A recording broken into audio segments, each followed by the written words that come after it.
Ciao, salve a tutti, ben ritrovati. Il narcisista si fa ingannare da te? È possibile ingannare un narcisista?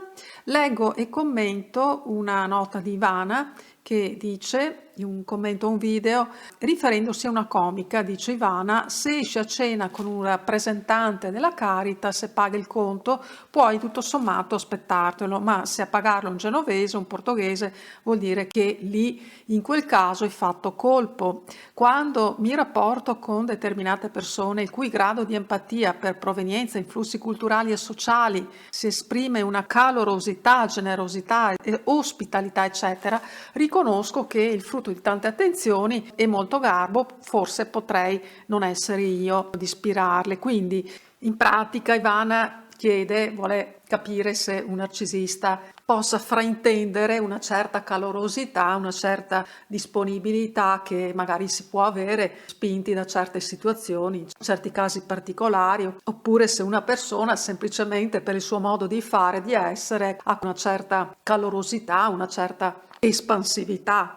Quindi il narcisista può fraintendere questa appunto espansività, questa esuberanza che magari una donna possa avere, manifestare nei suoi confronti, quindi crederà di avere fatto colpo, quindi fino a che punto in pratica un narcisista capisce se tu sei appunto veramente colpita da lui.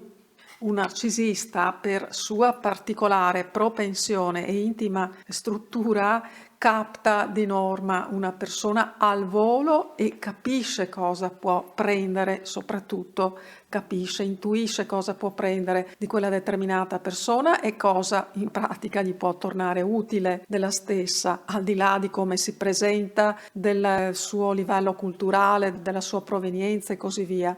Insomma, in poche parole, il narcisista, e facciamola proprio breve, se ti vuole ti prende semplicemente, che è quello che in fondo dovremmo imparare a fare anche noi, che dovresti anche tu imparare a fare se non l'hai ancora fatto o provato a fare. Il fatto che tu ti dimostri gentile può ispirarlo nei tuoi confronti. Chiaro che se poi lui non trova quello che cerca in te, non ci penserà un istante a mollarti o a farsi mollare, insomma, ad andare in altre direzioni. Alla fine le tante sovrastrutture mentali sono quelle di una vittima, non del narcisista, che alla fine è anche molto primordiale nei suoi bisogni.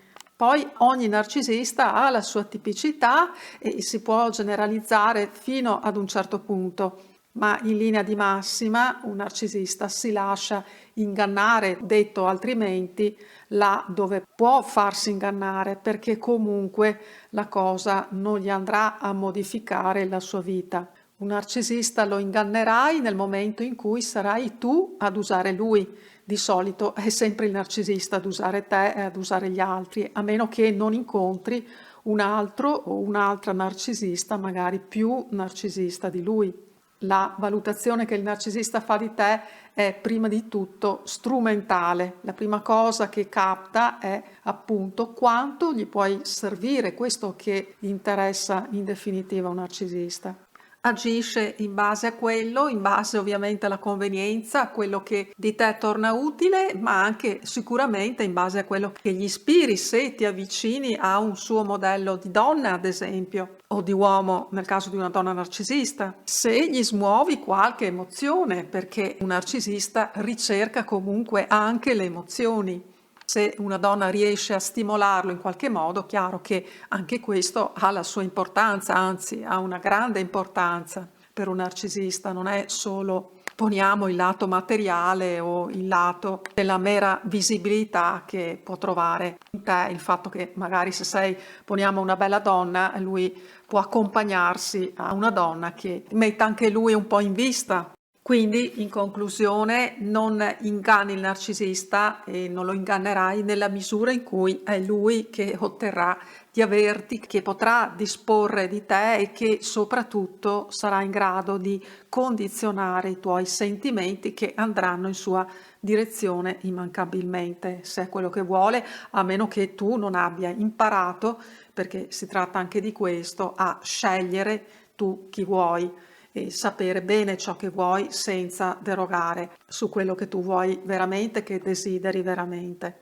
è importante, molto importante imparare a scegliere le persone che vogliamo frequentare, per le quali proviamo veramente stima, e a scegliere quelle persone per non cadere in manipolazioni, condizionamenti da parte di manipolatori delle diverse specie. In ogni caso e in generale anche un narcisista, come chiunque altro, è ingannabile anche in amore, a volte anche più di altri. E intanto ti saluto, ti abbraccio forte, sempre felice chiaramente di leggerti e di averti tra noi. Un abbraccio forte e a presto. Ciao, ciao, ciao.